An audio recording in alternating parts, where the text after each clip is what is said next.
Primera de Corintios, capítulo 1, versículos 10 al 17, dice la palabra del Señor.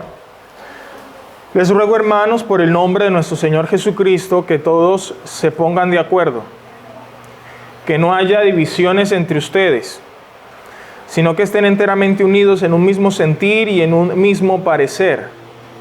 Porque he sido informado acerca de ustedes, hermanos míos, por los de Cloé, que hay discusiones entre ustedes.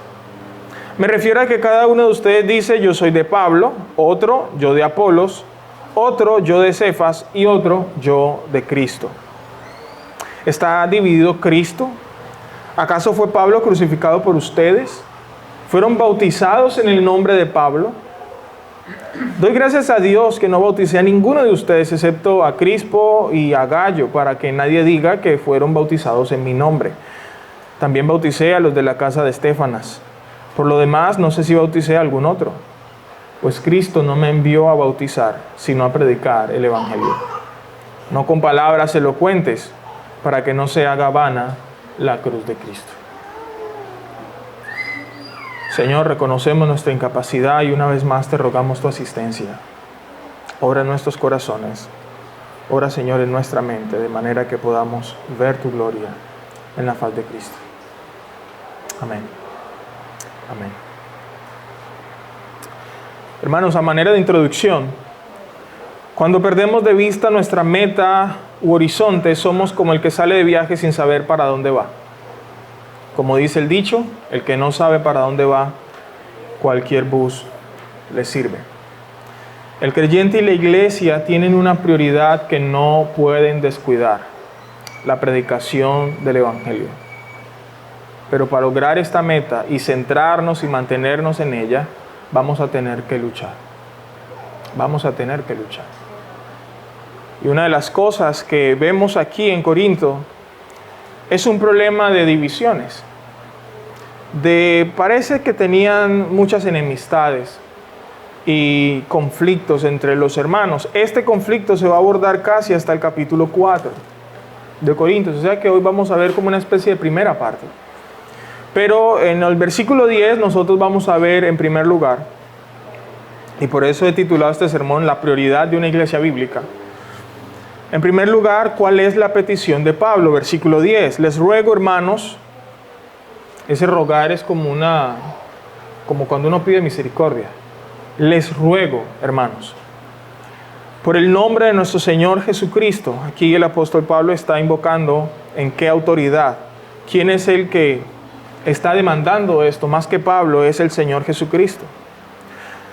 Que todos se pongan de acuerdo, primero, que no haya divisiones entre ustedes, segundo, sino que estén enteramente unidos en un mismo sentir y en un mismo parecer, tercero.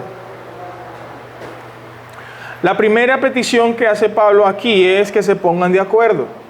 Ese ponerse de acuerdo es hablar, sostener, declarar, hablar lo mismo. Parece que hay personas que piensan distinto sobre diferentes temas, diferentes tópicos. Y Pablo le está diciendo: hombre, pónganse de acuerdo en esos puntos. Busquen cuáles son las diferencias, en qué tienen afinidades y pónganse de acuerdo. En segundo lugar, dice que no haya divisiones. Esa expresión divisiones es que no se rasgue, como cuando uno coge la ropa y la rasga. Que no se rasgue la unidad en la que ustedes están, que no se rompa. Eso me hace acordar cuando a alguien se le rompen los ligamentos. Eso es como si se rasgaran, por eso es tan doloroso. Y en tercer lugar dice que estén unidos, y esa expresión unida implica que si hay fracturas, como cuando uno rompe una tela, se pueda remendar esa rotura. Se pueda remendar de manera que esa prenda pueda volverse a utilizar y pueda ser útil o equipada para lo que fue diseñado. En un mismo sentir, esa expresión sentir es la misma que aparece en Filipenses, es decir, en una misma forma de pensar y en un mismo parecer, en un mismo propósito, opinión y voluntad. Estas tres peticiones están relacionadas. Si ustedes se ponen de acuerdo, evidentemente no va a haber divisiones y eso va a promover la unidad de pensamiento, la unidad de propósito, la unidad de opinión. El apóstol Pablo le está diciendo a estos hermanos: ¿Por qué? Porque ellos están teniendo problemas. Hermanos, ¿por qué Pablo está diciendo eso? Versículo 11, porque he sido informado acerca de ustedes, hermanos míos, por los de Cloé, que hay discusiones entre ustedes. Algunos dicen que Cloé es una persona, otros afirman que es más bien una especie de familia o un grupo de personas. Probablemente sea una persona y más bien Cloé sea algún lugar. El punto es que Pablo ha sido informado, estas personas hacen parte de la iglesia de Corinto, y dice, oye Pablo, la iglesia que tú fundaste, la iglesia que después vino Apolos a cultivar, a edificar o a construir sobre lo que tú fundaste, está en disputa y conflicto amargo. Tanto que a veces son discusiones tan acaloradas que solamente falta algo para que se vayan a los golpes. Yo no sé si usted ha visto las presentaciones en vivo de los senadores en el Senado de la República. Y hermano, solamente falta una chispa para que esos senadores, las eminencias de la ley de Colombia, se vayan a los golpes. Y no se van a los golpes o no usan un vocabulario soez porque se encuentran en un recinto que infunde respeto. Pero por fuera de cámaras y por fuera de los micrófonos, eso es un desastre. Hermanos, aquí no estamos hablando de discusiones simples, de debates o desacuerdos entre hermanos como cualquiera. No, estamos hablando de hermanos que discuten hasta volverse violentos, quizá en el lenguaje, incluso hasta los golpes. Pareciera que el problema de los corintios son las divisiones en sí mismas. Y para eso Pablo simplemente les dice que se pongan de acuerdo, pero las divisiones en la iglesia de Corinto no eran una enfermedad, eran los síntomas. Y hermanos, en múltiples ocasiones yo he compartido con ustedes que cuando nosotros vemos el pecado, la acción del pecado, siempre tenemos que ver cuál es el motivo del pecado. Nosotros pudiésemos hablar del adulterio como el acto de infidelidad en sí, pero Jesús dice, no, cualquiera que mira a una mujer para codiciarla, antes del acto de infidelidad, está un corazón codicioso. Antes de una mujer chismosear de la otra, estamos hablando de una persona que codicia o envidia al otro, o aborrece al otro. Antes del acto de matar o quitarle la vida a otra persona, está un corazón lleno de odio hacia esa persona. Así que, hermanos míos, las divisiones que está presentando Corintios son solamente un síntoma de un problema mucho más profundo. ¿Cuáles son las causas de estas divisiones? ¿Qué es eso tan fuerte, tan importante, tan central, que hace que un hermano entre en disputa, en pelea con el otro? ¿Acaso estos hermanos estaban peleando porque había una disputa sobre el Evangelio, sobre la Trinidad, sobre la existencia de Dios, el infierno? No. Lo que nosotros vemos, y Pablo va a responder, es que aquello que los motivaba a llevarse a los golpes si fuese necesario era definir quién era más sabio, quién era quién tenía más prestigio, quién tenía más una hoja de vida más calificada. Y eso es lo que vamos a ver, y ese es nuestro segundo punto. ¿Cuál era el problema de Corinto? Pablo dice, versículo 12, me refiero a que cada uno de ustedes dice. Pablo no deja el problema como a la imaginación. Miren, entre ustedes hay divisiones, hay conflictos, pónganse de acuerdo, ¿cierto? Estén unidos en un mismo sentir y en un mismo parecer, porque hay algo que los está dividiendo. ¿Qué es eso? Bueno, que cada uno de ustedes dice, yo soy de Pablo, yo soy de Apolos, yo soy de Cefas, yo soy de Cristo.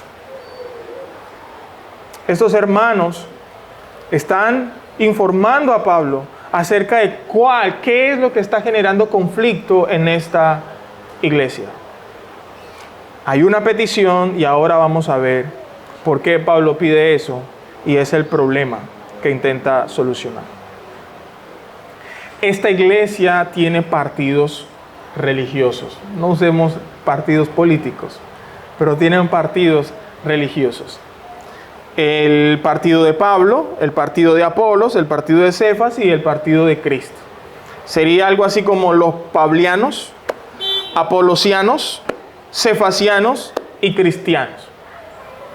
Y estos partidos están en puja por quién tiene más preeminencia, quién tiene más poder, quiénes están más calificados, quiénes están dónde. Y entonces, ¿cuáles serían los argumentos que probablemente tienen los hermanos en relación a por qué uno dice yo soy de Pablo y yo soy de Apolos? Bueno, aquellos a favor de Pablo, que serían los pablianos, tendrían a su favor que Pablo fue quien había fundado la iglesia de Corinto. Así que Pablo era como su padre espiritual. Pablo no gozaba de mucha aceptación en la iglesia de Corinto, sin embargo, por una facción sí era reconocido como apóstol, el fundador, el plantador, alguien que a través de quien se hicieron señales, prodigios y milagros ahí en la iglesia de Corinto.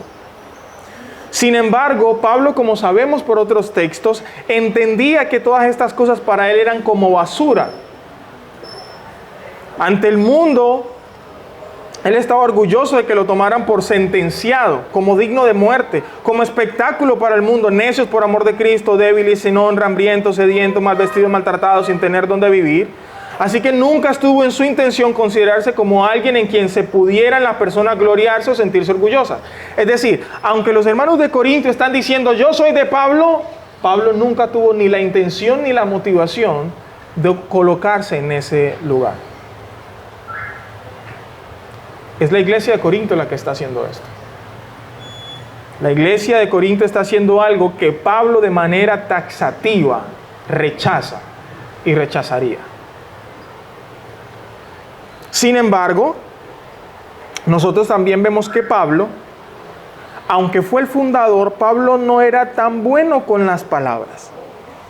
Pablo no era alguien que fuera tan elocuente como sí lo era Apolos. Los que estaban con Apolos tenían a favor un hombre poderoso en las Escrituras. Y miren la diferencia. En Hechos capítulo 18, versículo 24. Hechos capítulo 18, verso 24, dice, llegó entonces a Éfeso un judío que se llamaba Apolos, natural de Alejandría, hombre elocuente y que era poderoso en las Escrituras. Estamos hablando de alguien que maneja el discurso, la oratoria. Es alguien que maneja el púlpito. Alguien formado en la universidad o en el centro de pensamiento para la época más importante del mundo. Es como si hoy hubiera una especie de Apolos que fue formado y capacitado en la Universidad de Harvard o Cambridge u Oxford. Alguien bastante reputado, una persona que es poderosa en las Escrituras, que es instruido, que sabe comunicarse, ¿verdad? Pero por otro lado, Pablo no era así. Miren lo que dice 1 Corintios capítulo 2, versículo 1. 1 Corintios 2.1 dice, cuando fui a vosotros, hermanos, proclamándoos el testimonio de Dios, no fui con superioridad de palabra o de sabiduría. En la segunda carta de Corintios, capítulo 10, verso 10, Pablo otra vez escribiendo a los Corintios dice, porque ellos dicen, las cartas son severas y duras, las de Pablo, pero la presencia física es poco impresionante y la manera de hablar menospreciable. Entonces son los Corintios hablando de Pablo. Y el capítulo 11, verso 16 dice, otra vez digo, nadie me tenga por insensato, pero si vosotros lo hacéis, recibidme aunque sea como insensato, para que yo también me gloríe un poco. A Pablo lo tenían como alguien insensato, como alguien de segunda o tercera categoría. No es tan elocuente, en su discurso no es tan impresionante como sí lo era Apolos. Y en la división entonces unos dicen, yo soy de Pablo, es que él fue el fundador. Sí, pero es que Apolos, ese sí sabe. Ese sí sabe comunicar lo que debe comunicar. Es elocuente, poderoso en las Escrituras, instruido en el camino del Señor, ferviente en el Espíritu, hablaba y enseñaba con exactitud las cosas referentes a Cristo. Este es Apolos. Este es el perfil, la hoja de vida. Y aunque Apolos en este momento solamente conocía el camino de Juan, cuando Priscila y Aquila lo oyeron, lo llevan aparte, le explican el Evangelio de Cristo y ahora sí era como la cerecita del pastel que le faltaba al señor Apolos. Y ahora termina el versículo 28 diciendo, Apolos refutaba vigorosamente en público a los judíos, demostrando por las Escrituras que Jesús era el Cristo. Alguien que conoce la palabra, educado, elocuente, que sabe argumentar, que sabe pararse en público, que sabe refutar, un apologeta innato. Ese era Apolos. Y ese era el orgullo de algunos hermanos de Corinto. Yo me identifico con el Señor Apolos, no con Pablo. Pablo sí fundó, pero Apolos es un crack. Pero resulta que había otro grupo de hermanos que decía, sí, Pablo, sí, Apolo, pero el capo de capos es Cefas. Cefas es el nombre de Pedro, del apóstol Pedro. Y en Corinto no se tienen referencias exactas si estuvo presente o no en Corinto. Probablemente habían hermanos que habían conocido el ministerio de Pedro en Jerusalén.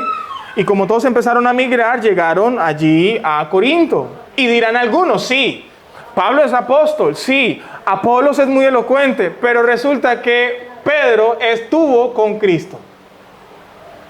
Y Pedro fue antes de Pablo y antes de Apolos. Sí notan, hermanos, y pareciera que los argumentos son de peso. Y si usted pone eso en grupos de la iglesia, cada uno decía como que, bueno, sí, es verdad, Pablo tal cosa, sí, pero Apolo tal cosa, no, pero es que Cefas, el apóstol Pedro, él estuvo con Jesús. Sí lo negó, pero estuvo con Jesús. Lo vio resucitado, comió con él, lo vio entrar y salir, fue testigo de su bautismo. Ese es Cefas.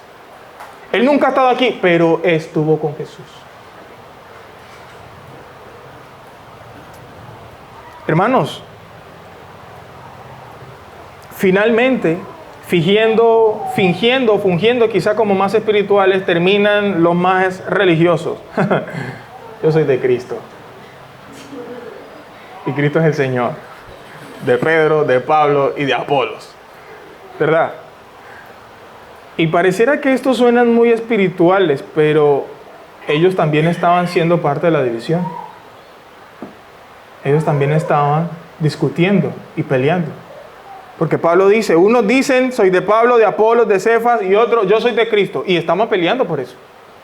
Entonces, aunque decían que eran de Cristo, eran parte de la pelea. Había una inconsistencia, una incoherencia entre decir yo soy de Cristo y al mismo tiempo atizar para que la división se profundice al interior de la iglesia de Corinto. Mis hermanos, estos hermanos habían hecho de sus maestros sus ídolos. Habían hecho de sus maestros su piedra angular. Habían hecho de sus maestros la causa de crear facciones en la iglesia. Algo que esos mismos maestros, si se enteraran que eso estaba, pues hubiesen condenado. Ahora, ¿qué podemos pensar de palabra verdad? En esta iglesia local se pueden crear facciones fácilmente. Yo soy de David, yo soy de Brian. Y usted quizá puede creer que eso no es así, pero podemos hacer facciones de la personalidad o podemos hacer facciones, cuando digo facciones es divisiones, por afinidades de estilo, preparación académica, experiencia, antigüedad, etc. No, pero es que el pastor Dimer es abogado. No, pero es que el pastor Brian es psicólogo. No, pero es que él hizo una maestría en no sé dónde. No, sí, pero es que él tiene 10 años de experiencia. No, pero es que... Y hacemos facciones. Y hermanos, la realidad es que así como la iglesia de Corinto, veíamos en el sermón anterior, fue enriquecida en toda palabra y en todo conocimiento. Todos recibieron el testimonio de Cristo, fueron ratificados. Ustedes son una verdadera iglesia. Toda esa riqueza que tiene la iglesia es para la iglesia, la edificación de la iglesia, la santificación de la iglesia. Necesitamos gente con experiencia, necesitamos gente preparada en un área, gente preparada en otra área. ¿Para qué? Porque todo eso lo necesita la iglesia. Dios no nos dio eso para que nosotros hiciéramos de eso partidos políticos religiosos. Y es eso lo que está pasando en la iglesia de Corinto. Yo soy de Cefas, yo de Apolos, yo aquí, yo allá. Quizá, hermanos, estas facciones o definir esto también les permitía tener ciertos privilegios. ¿Quiénes son partido de gobierno y quiénes no son partido de gobierno? Los que son partido de gobierno tienen mermelada, ministerios, oficinas, departamentos. Y los que no son partidos de gobierno, nada. Estar cerca de quien es más preeminente o tiene más poder es beneficioso también. Y esto se parece mucho a los poderes y a las tramullas políticas cada vez que vienen las elecciones. Ya usted ve en Facebook, como se acercan las elecciones de la alcaldía, le están dando palo a Raimundo y todo el mundo. Y todo el mundo se presenta como la salvación. Y aunque aquí esto está pasando en la iglesia y se aplica a la iglesia, hermanos, extrapole esto a cualquier área de su vida, en su trabajo, en la política. Somos capaces de irnos en contra de nuestros familiares. Porque es que yo soy petrista, no, yo soy uribista.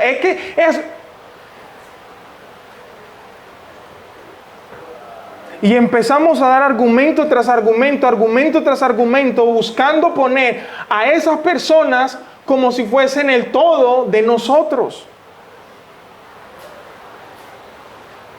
¿Cuál es la respuesta de Pablo? Versículo 13, en tercer lugar. ¿Está dividido Cristo? Primera pregunta. Segunda pregunta. ¿Fue Pablo crucificado por ustedes? Tercera pregunta. ¿Fueron bautizados en el nombre de Pablo? Hermanos, esto en Escritura son algo que se llaman preguntas retóricas. Las preguntas retóricas son preguntas que uno no espera que el otro responda porque la respuesta es obvia. La respuesta es muy obvia, ¿cierto? Entonces, cuando dice, ¿está dividido Cristo?, la respuesta es obvia. ¿Cuál es la respuesta? No. ¿Fue Pablo crucificado por vosotros? Obvio. No. ¿Ustedes fueron bautizados en el nombre de Pablo? No. Ajá, ¿y entonces cuál es la pelea? Diría Pablo. Pero profundicemos un poco en cada una de estas preguntas, porque cada pregunta de estas implica algo de quiénes somos nosotros, de nuestra identidad en Cristo. La pregunta por si Cristo está dividido infiere la división que se puede causar en el cuerpo de Cristo. Más adelante, Pablo va a retomar esta ilustración para indicar que a pesar de que somos muchos miembros, todos diferentes los unos de los otros, que tenemos dones diferentes, todos somos parte de un solo cuerpo, y de ese cuerpo Cristo es la cabeza. Una cabeza, un cuerpo. Cristo está unido a nosotros. Al dividirse los corintios, al fraccionarse como está pasando, lo que están haciendo con el cuerpo es dividirlo como si Cristo tuviera varias cabezas. No es posible porque somos un cuerpo, tenemos un solo Señor, una sola cabeza. Y a esa cabeza todo el cuerpo debe responder y ligarse. El motivo de la unidad no es porque yo estoy de acuerdo con el hermano, no, nuestro motivo de la unidad es porque tenemos una cabeza, ese es Cristo. Pablo dice, ¿está dividido Cristo? No, ¿por qué ustedes sí? Si se supone que todos son de Cristo.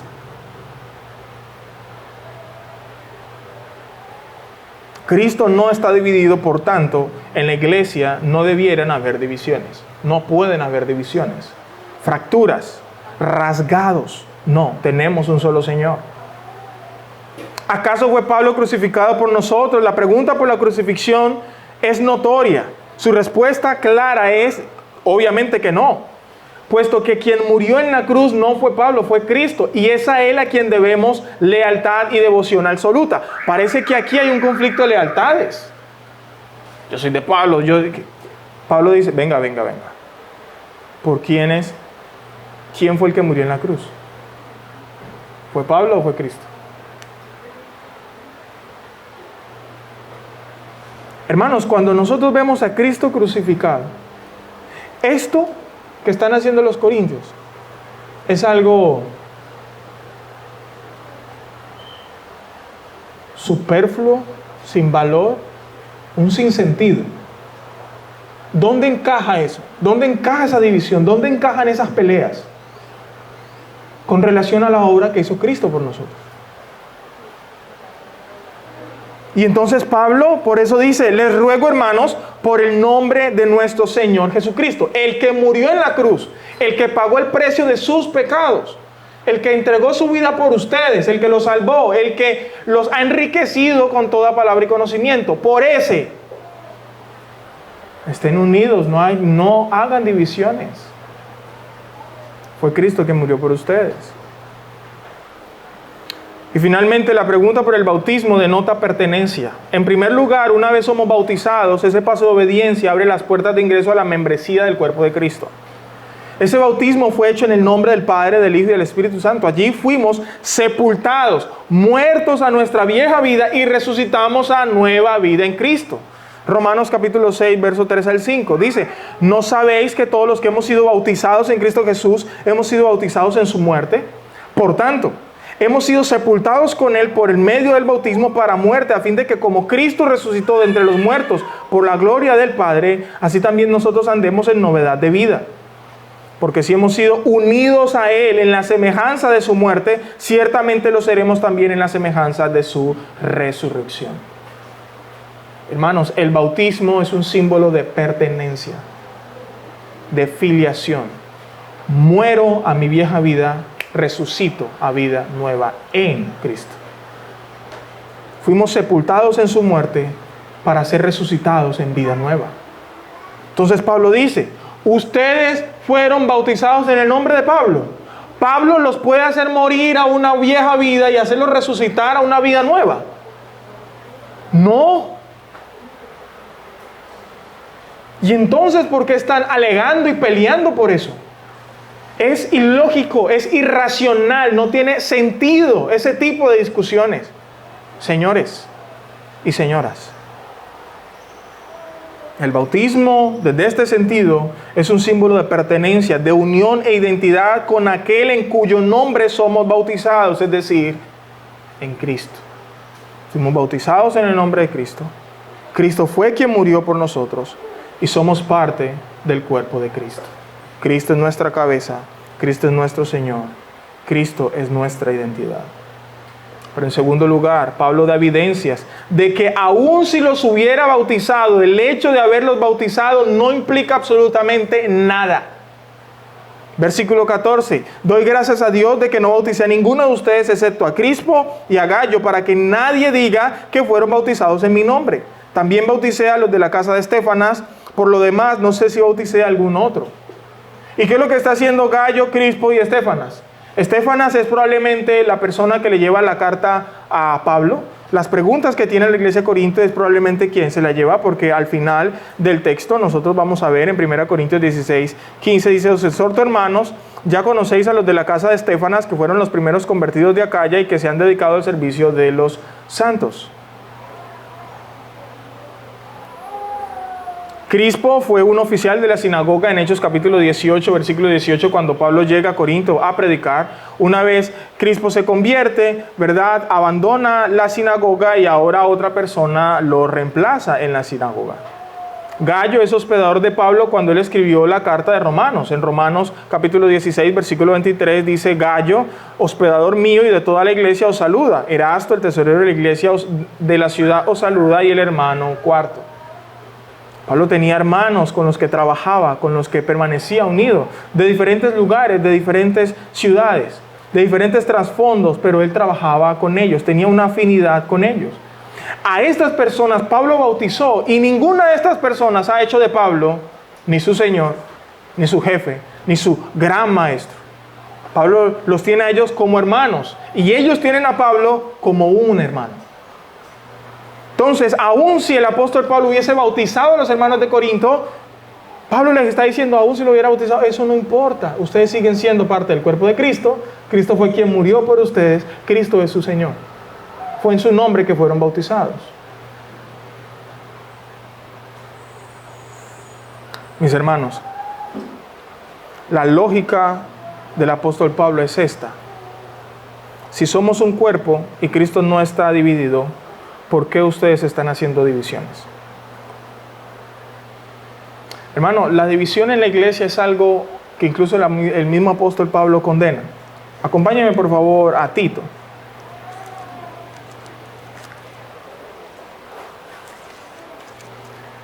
Es algo que Pablo condena y es algo a lo que nosotros debemos estar tremendamente atentos. Versículo 8 de Tito capítulo 3. Palabra fiel es esta. Y en cuanto a estas cosas quiero que hables con firmeza, para que los que han creído en Dios procuren ocuparse en buenas obras. Estas cosas son buenas y útiles para los hombres. Evita controversias necias, genealogías, contiendas y discusiones acerca de la ley, porque son sin provecho y sin valor. Verso 10. Al hombre que cause divisiones después de la primera y segunda amonestación, recházalo, sabiendo que el tal es perverso y está pecando, habiéndose condenado a sí mismo. Y estas cosas Tito las tiene que hablar con firmeza. Hermanos, si en la iglesia, en el cuerpo de Cristo, hay alguien que insiste y persevera en cuestiones necias y sin valor, que no tienen ni pies ni cabeza, y solamente lo que crea es división y confusión y problemas, división y confusión y problemas, sea a través de cuestiones de la ley, cuestiones de genealogías o opiniones personales, hay que amonestarlo una vez y 2 veces, y si no se arrepiente, Pablo está diciendo, expúlsenlo. Hay que aplicarle disciplina. ¿Por qué? Bueno, esa persona, verso 11, es perversa y está pecando. ¿Ven cómo lo ve Pablo? ¿Ven por qué la división en la iglesia o esos problemas son solamente un síntoma? ¿Qué es lo que muestra el corazón? Es una persona perversa, se ha condenado a sí misma, está pecando. Está ignorando que Cristo es la cabeza. Está ignorando que fue bautizado en el nombre de Cristo. Está ignorando que fue Cristo quien murió por él. Él es el que está colocando ahora una nueva cabeza, un nuevo Señor, alguien a quien debemos lealtad y devoción. Nuestra lealtad y devoción son a Cristo. Si somos un cuerpo y Cristo no está dividido, ¿por qué ustedes están haciendo divisiones? Segundo, si Pablo no fue crucificado por ustedes, ¿por qué están haciendo de Pablo un crucificado? Pero es que fulano dijo y él prometió, hablando de política, es que él dijo, venga, ese muchacho murió por usted. Le dio salvación, le dio vida eterna. Él es el que le provee el alimento, el vestido, la bebida. Sí. Él es el que le da la sabiduría y la inteligencia para usted tomar decisión y vivir para la gloria de Dios. ¿Es ese partido? ¿Es ese político? No. Entonces, ¿por qué nos ensartamos en esas peleas? Y yo no estoy diciendo que no haya lugar al debate, pero cuando el debate escala a la enemistad, al pleito, a la rabia, al odio, hermanos, estamos haciendo de esas personas unos ídolos. Y no puede ser. Se faccionan familias. Hay facciones dentro de la familia por el hijo, por la hija. No es que yo pienso que con el niño hay que hacer esto. No, mi amor, a mí no me parece. ¿Por qué tal cosa? Y nos faccionamos. Venga, el niño murió por ustedes. Si ese hijo se muere, ustedes se mueren. Hermanos, eso le duele a uno. Y yo sé que los hermanos de Corinto tenían un gran aprecio por Pablo y por Apolos. Pero el aprecio que nosotros le tenemos a alguien no puede convertirse en una idolatría, en una devoción absoluta y en una lealtad sin precedentes. Yo amo a mi esposa, yo amo a mis hijos, pero yo no voy a permitir que por una cuestión de opiniones o de perspectiva mi familia se divida. ¿Por qué? Porque ambos pertenecemos a Cristo. Fue Él que murió por mí. No mi esposa, ni Lian, ni Zoe, ni el mercado, ni los Ibáñez, nadie.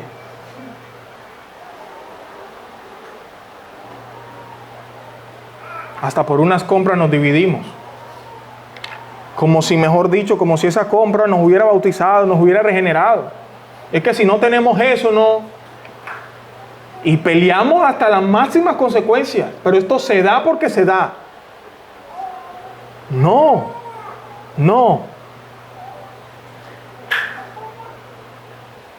Si fuimos bautizados en el nombre de Cristo, ¿por qué ponemos a otros en ese lugar como si por ellos fuésemos unidos a Cristo?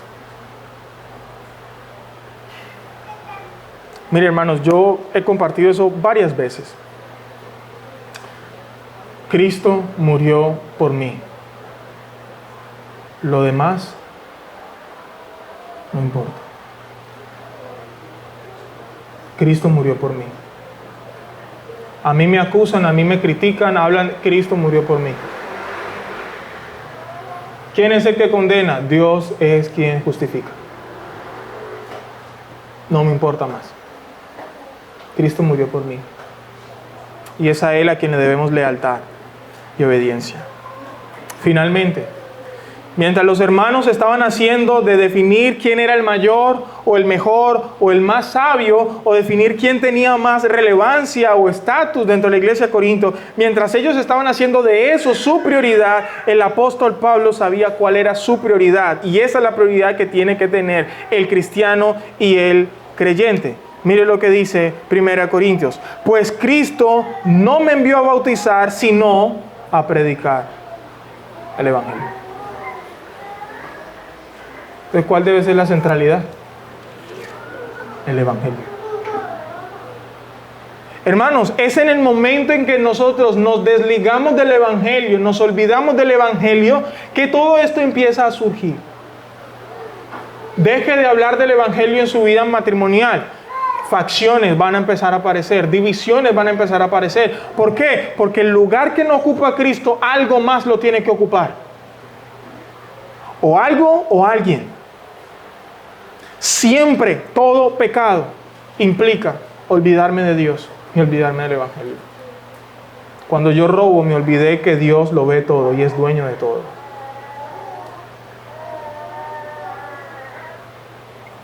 Cristo no me envió a bautizar, sino a predicar el evangelio, no con palabras elocuentes, para que no se haga vana la cruz de Cristo. La centralidad, la misión, el norte de Pablo fue el evangelio y la proclamación, la vivencia, experimentar el evangelio, vivir el evangelio, aplicar el evangelio, hablar del evangelio. Si es que esto tiene por lo menos tres cosas, hermanos. Primero, Cristo no lo envió a bautizar.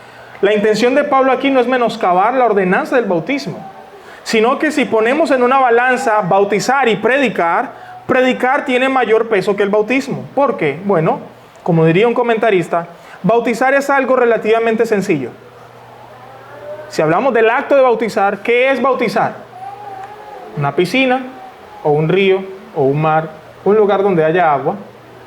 Te entra, oramos, ¿verdad? Te bautizo en el nombre del Padre, el Hijo y el Espíritu Santo. Entra, sale, no más. Yo para eso no tengo que hacer una maestría, no tengo que hacer un doctorado, yo no tengo que ser un especialista. Ahora, aunque ese acto es sencillo, tiene implicaciones profundas para el creyente. Sin embargo, Pablo está diciendo, miren, bautizar es algo relativamente simple en términos del acto de bautizar. No el significado que eso tiene, y Pablo no lo quiere menoscabar, ¿sí? Ahora, predicar es un trabajo arduo, extenuante y en ocasiones complejo de llevar a cabo. Hermanos, el fin de semana pasado yo no prediqué. Entonces me demoré 15 días preparando este sermón. Si hay un texto que en estos añitos que llevo predicando me ha causado dificultad, ha sido este. Y tú tienes que gastar horas. No porque las horas digan, oh, wow, qué profundidad. No, es hora porque es que esta mente finita, pequeña, limitada, está tratando de entender algo que es santo, que es glorioso, que es profundo. Y tienes que esforzarte día tras día a mejorar cómo tú interpretas el texto, cómo lo preparas para darlo a conocer. Bautizar a alguien es algo que se hace una sola vez. Yo te bautizo hoy, ya. Pero predicar es algo que se hace cada 8 días como mínimo. Y si aplicamos lo que le dice Pablo a Timoteo, tú lo haces a tiempo, fuera de tiempo, en todo momento, exhorta, reprende, ninguno te menosprecie. Ay, pero el pastor sí es intenso, todo el tiempo predicando. Es que eso es lo que hay que hacer. Ahora, para usted predicar todo el tiempo, ¿qué tiene que estar haciendo con el texto bíblico todo el tiempo? Estudiar todo el tiempo, leer todo el tiempo, orar todo el tiempo. Eso es arduo y extenuante. Entonces Pablo dice, mire, yo no bautizo porque yo tengo otra prioridad. Dato curioso, cuando Jesús estaba acá en la tierra tampoco bautizó a nadie. Él se concentraba en predicar el evangelio, pero sus discípulos eran quien bautizaban. Juan capítulo 4, versículos 1 y 2. Por tanto, cuando el Señor supo que los fariseos habían oído que él hacía y bautizaba más discípulos que Juan, paréntesis, aunque Jesús mismo no bautizaba sino sus discípulos. Es interesante. ¿Usted se imagina donde algún hermano lo hubiera bautizado Jesús? Con el corazón idólatra que tiene, yo fui bautizado por el mismo Cristo. Si aquí estaban haciendo de Pablo y de Apolo, siendo que Pablo no los había bautizado, facciones, hermano, ¿usted se imagina donde haya alguien que diga, a mí me bautizó Jesús? Tuviera la Iglesia Católica alguna reliquia del primer bautizado de Cristo. Porque somos idólatras. Hermanos, nuestras prioridades en la vida, y es algo con lo que personalmente lucho, y mi esposa es testiga de eso. El que mucho abarca, poco aprieta. El que mucho abarca, poco aprieta. Y ustedes ven a Pablo hablando del hermano fulano, aquel que nos ayuda con esto, aquel que nos ha amparado con esto, el que nos hospeda. Pablo trabajaba en equipo, porque él entendía que él no puede solo. Él tenía que concentrarse en la predicación de la palabra. En Hechos capítulo 6, cuando hay un conflicto que estaban descuidando las viudas, los apóstoles dicen, no es justo. Esa palabra justo no es de acuerdo, no es sano, no es bueno delante de Dios que nosotros descuidemos la oración y la palabra por atender las mesas. Ahora él dice que eso es algo de segunda, tercera categoría. No, porque el perfil de quien sirve en las mesas demuestra que ese servicio era muy importante. Personas llenas del Espíritu Santo, irreprensibles en todo. Es casi como si fueran pastores. Y cuando tú ves uno de los diáconos, Esteban, ¡wow! Eso es una cosa de locos.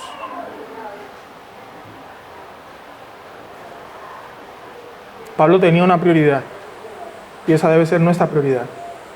En segundo lugar, la predicación que Pablo daba no era una predicación elocuente. Y cuando decimos elocuente, no es que Pablo no tuviera la forma de hablar en público. Ya vimos que él quizá era torpe hablando en público, pero hablaba en público. Hermanos, estos servidores que se paran aquí quizá no tengan la oratoria de un predicador internacional, pero predican la palabra. Y esa es nuestra prioridad, predicar la palabra. Si es elocuente, si no es elocuente, si utiliza palabras sofisticadas o no las usa, eso no importa. Lo importante es el mensaje del Evangelio. Claro, sencillo, directo, fiel a lo que Dios ha dicho.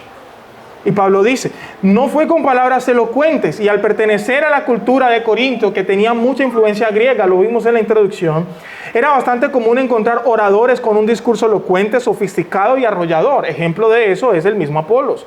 Muchos de los corintios, acostumbrados a este estilo de oratoria, eran más abiertos a personas que le parecían que manejaban mejor ese discurso. Pero Pablo es alguien que no satisface sus expectativas.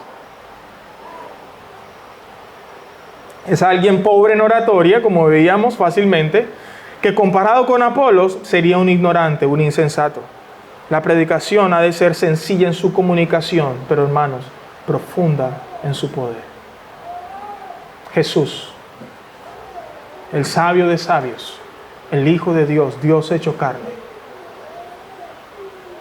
El reino de los cielos es semejante a un sembrador que salió a sembrar. Sencillo. Y aún en esa sencillez, los discípulos, Señor, explícanos la parábola.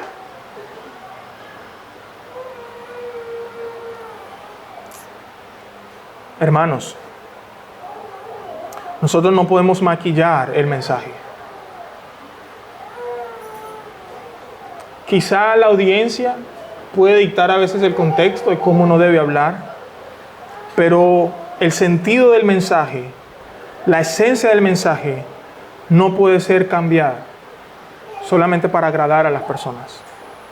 Pero en tercer lugar, si Pablo seguía el camino de sofisticar su mensaje para parecer más elocuente y así ganar el prestigio y la aceptación de los corintios, lo que iba a pasar es lo que dice al final, para que no se haga vana la cruz de Cristo.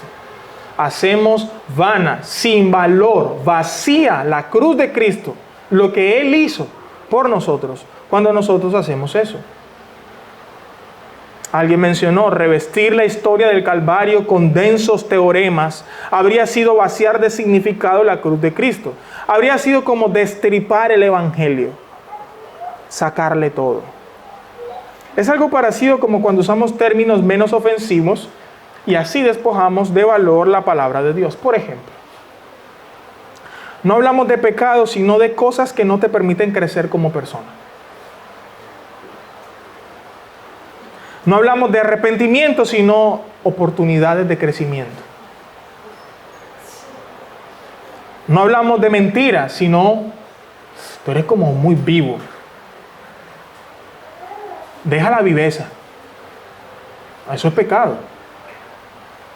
Ese pecado se llama mentira, malicia.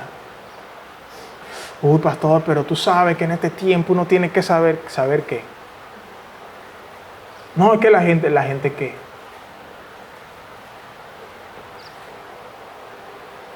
Al robo le llamamos democratización.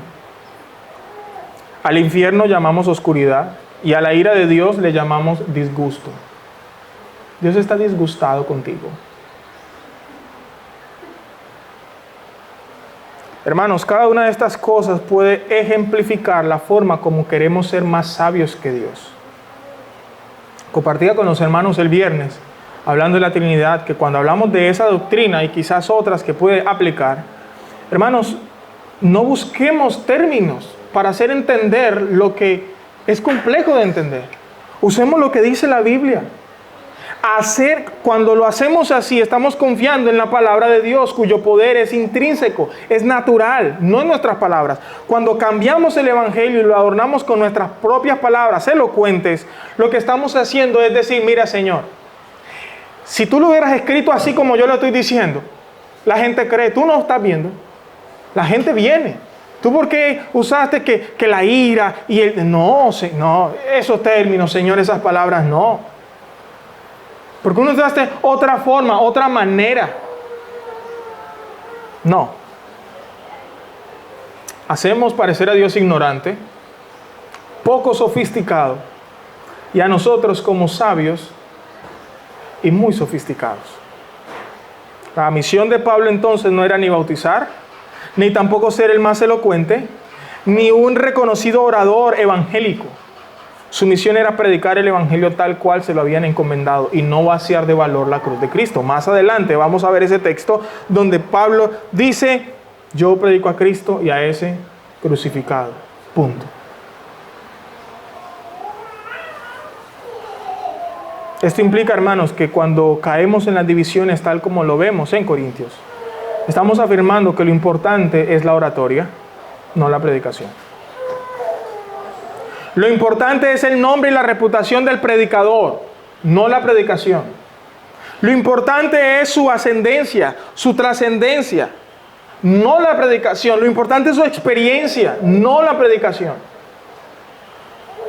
¿Qué estudios tiene para ver si vale la pena? Pero es que ese hermano se enreda leyendo. Cualquier cosa que motive una división en la iglesia, eso está siendo más importante que el evangelio. Si aquí nos dividimos por los peinados de pelo, eso está siendo más importante que el evangelio. Si aquí nos dividimos por si compramos un piano, no, eso está siendo más importante que el evangelio.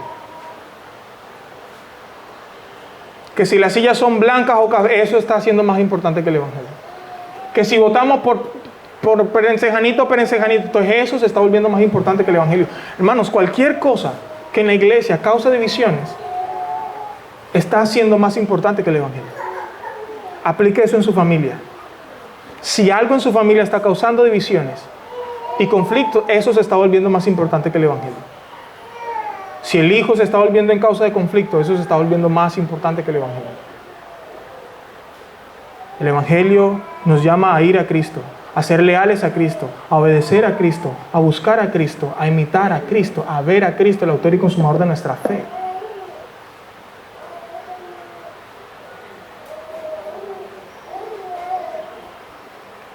Así es que a modo de aplicación, hermanos, cada vez que tengamos aparentes desacuerdos y veamos facciones en la iglesia, examinémonos.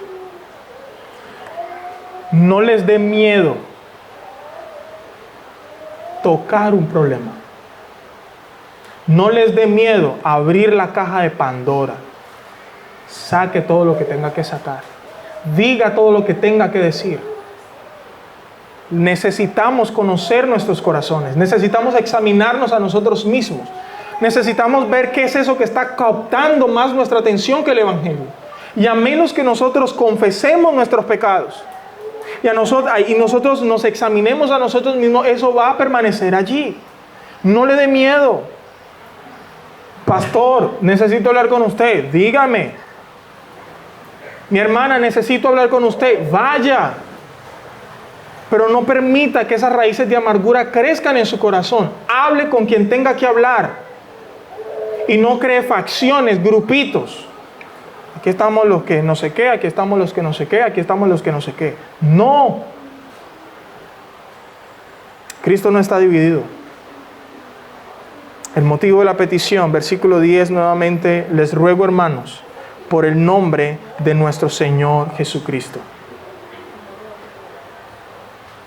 Hermanos, es en la autoridad del Señor que Él nos está diciendo, no tengan divisiones entre ustedes. Finalizo con lo siguiente. Algunos creen que ser de una misma mente, un mismo parecer y un mismo sentir es que todos piensen exactamente igual. Falso de toda falsedad.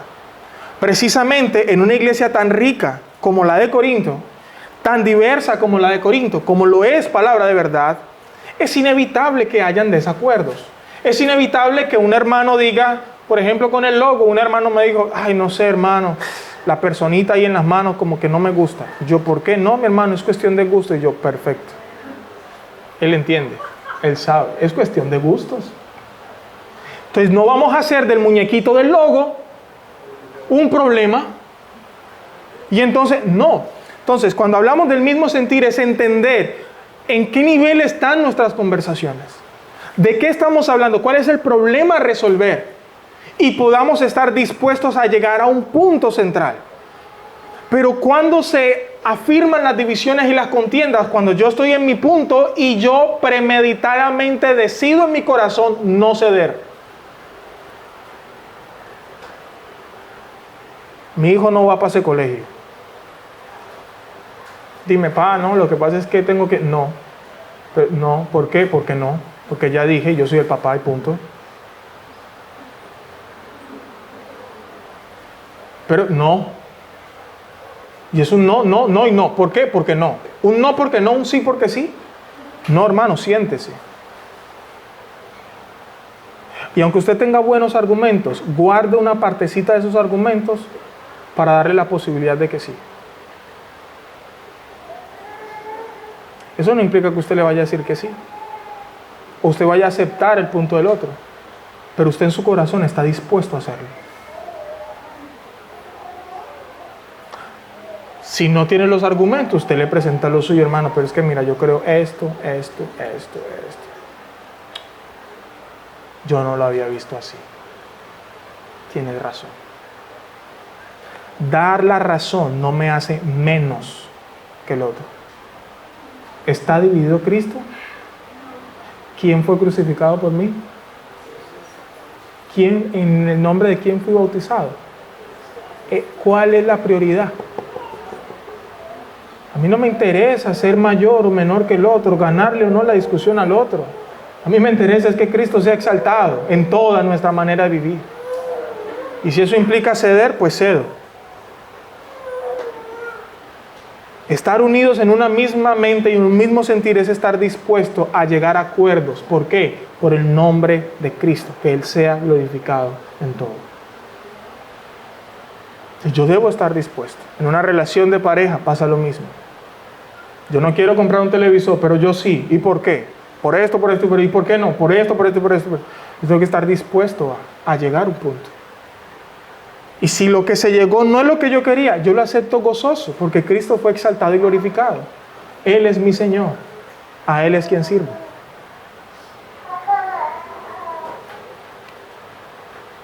Oremos.